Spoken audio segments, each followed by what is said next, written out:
राम राम जी प्यारे दोस्तों, कदें सारे आई होप सारे अच्छे होने न। कने मेरा आई है ब्लॉग दूजा पहाड़ी। तां सारे लोग मुझे बड़े पसंद करे थे। जेड़े जेड़े करे थे सारे खरे रहन, बाकी जेड़े नहीं करे थे सभी खरे रहन। वैसे तो मैं दादी दिस टाइम पट्टी लगी दोबारा भी करना सभी 3 बजे ब्याग उठी कि मेरे ब्याग 3 बजे दी हुई हो। इतों मैं प्रॉपर तरीके ने दादी की पट्टी करती। एक्चुअली गल हुई है कि दादी का डायपर हुई था लीक करना। फिर दादी ने सब कुछ कपड़े वगैरह गिले कर रखे। पजामा तो मैं चेंज करवाया था, बट मैं दिखा थी कि दादी ने कुर्ता तो नहीं खराब कर दिया खुद की। फिर मैं दिखा, मैं क्या दादी प्रॉपर तरीके ने मुझे दिखना दिया। फिर मैं आपू गई क्योंकि बेचारियाँ है भी जड़ियाँ मेड वगैरह उत्थों दी होनी दस सारी सुती होंदियाँ। तीनों जो मैं बोले बस मुझे रूम दसी दे कुछ दी होंगे सामान वगैरह मैं आपू ले लेंदी। मैं चादर वगैरह सब कुछ ले लिया क्योंकि ऑलमोस्ट सब कुछ गिला ही था। मैं गई, मैं इत्थों लगाया कुंडा पाई कन झटफट जल्दी जल्दी भागी की गई कमरे च क्योंकि मिंजो अम्मा ला जाना जरूरी था क्योंकि मैं अम्मा इयां छड़ी आई ही झटफट क्योंकि कोई भी नहीं था मिंजो कन्नै तालू दिया। 3 बजे तो कोई उठना भी लगेगा नहीं, मैं कुछ तंग भी नहीं लगी करना। दादी मैं ठाले जल्दी जल्दी कुर्सी च रखे कन्नै जल्दी जल्दी मैं दादी का कुर्ता चेंज करवाया।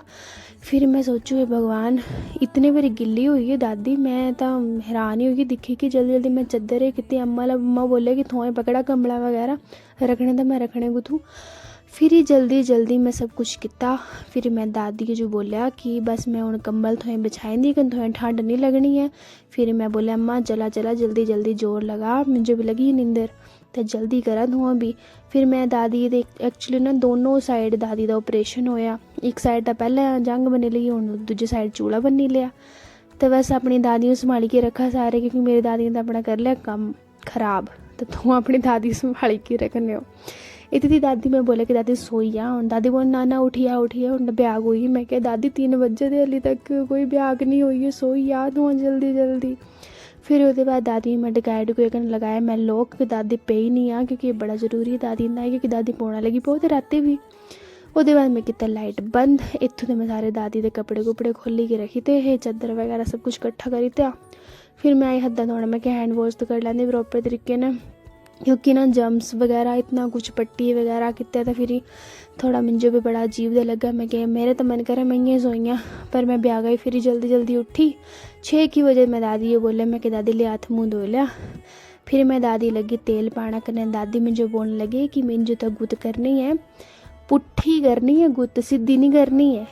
नहीं मतलब सॉरी सीधी करनी पुट्ठी नहीं करनी है। मुझे गलाने से गलती हुई है तो मैं थोड़े बोलूँ कि मैं बोलूँ पता नहीं सीधी कन्नै पुट्ठी क्या होंगी होंगी। तो हूँ दिक्खने एह् आह्ली गुत्त थी जेह्ड़ी मैं करनी थी दादी कन्नै, एह् आह्ली कीती मैं दादी दादी बोले एह् आह्ली गुत्ती होंदी बोले बड़ी अच्छी होंदी, एह् होंदी सीधी गुत्त। तो मुझे अज पता चलेआ कि सीधी गुत्त होंदी है। फिर मैं दादी क्रीम वगैरह लगाई। मैं क्या दादी क्रीम वगैरह लगाई चिट्टे चुट्टे हो गया थोड़ा बड़े तरीके ने।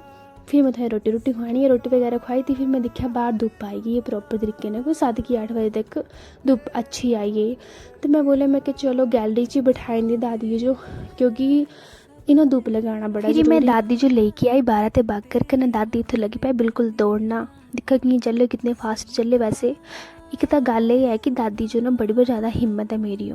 इनफैक्ट दादी जो चूड़े से जो ऑपरेशन होया दादी रोड पे ही हो, बट फिर भी ट्रायंगल जो रोड पे फिर भी बड़ी बड़ी हिम्मत है।